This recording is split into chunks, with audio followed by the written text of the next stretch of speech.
प्रमुखता से हम लोग उठाएंगे, ऐसी बात को अपनी प्राथमिकता बनाएंगे। जितने भी बड़े मुद्दे हम लोगों ने बताए कि पश्चिम चंपारण के 45 दिन के इस एफर्ट में 30% लोग लिख कर देते हैं, तो कल उसको मजबूर करे कि भैया वो रिजाइन करें। जा रहा है कि हर पंचायत में 4 या 5 महत्वपूर्ण विषय कौन है जो लोगों ने बताए हैं, जिसको प्राथमिकता के आधार पर आज नहीं तो कल जब मौका मिले तो करना चाहिए।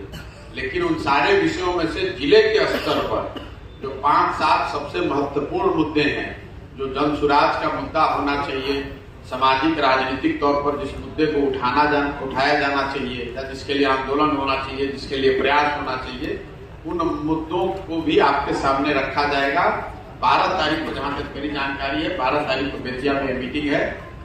जिसमें जिले भर के लोग होंगे। आपके सामने वो सारे मुद्दे रखे जाएंगे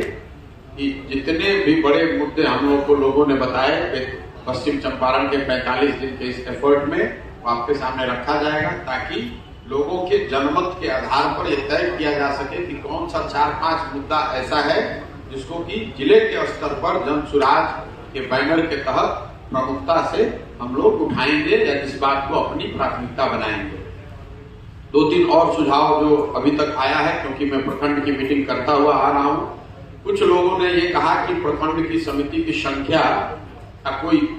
मतलब फिक्स होना चाहिए कि 90 है कि 100 है कि 150 है। तो उसको एक मोटे तौर पर मान के चल रहे हैं हम लोग। 100 का नंबर अभी तक लोग बता रहे हैं,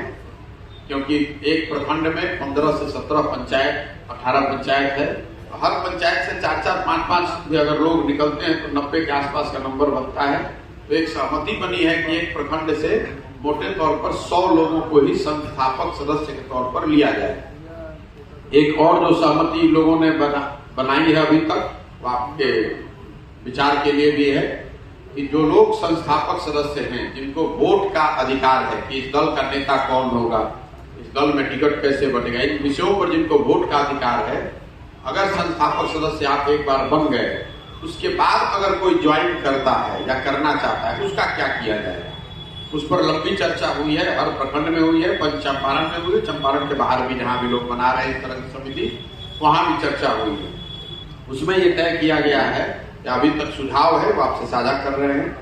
कि जो लोग संस्थापक सदस्य हैं उनकी सहमति से ही, मतलब हर आदमी सहमत हो जरूरी नहीं हो, लेकिन बहुमत के आधार पर ही नए लोगों को प्रखंड समिति का हिस्सा बनाया जाएगा। लेकिन प्रखंड समिति का जो हिस्सा बनेगा संस्थापक सदस्यों के बाद, उसको 3 साल तक लोगों का मानना है कि वोटिंग का अधिकार नहीं होना चाहिए। ऐसा इसलिए कि ज्यादातर लोगों का अनुभव ये रहा है कि जब कोई भी इस तरह का प्रयास होता है, दल बनता है, अभियान चलता है, आंदोलन होता है, देखा जाएगा जैसे दल में ये प्रावधान करने की बात हो रही है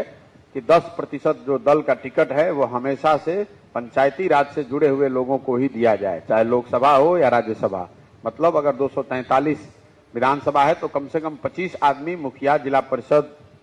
वार्ड से लड़े हुए लोग, बीडीसी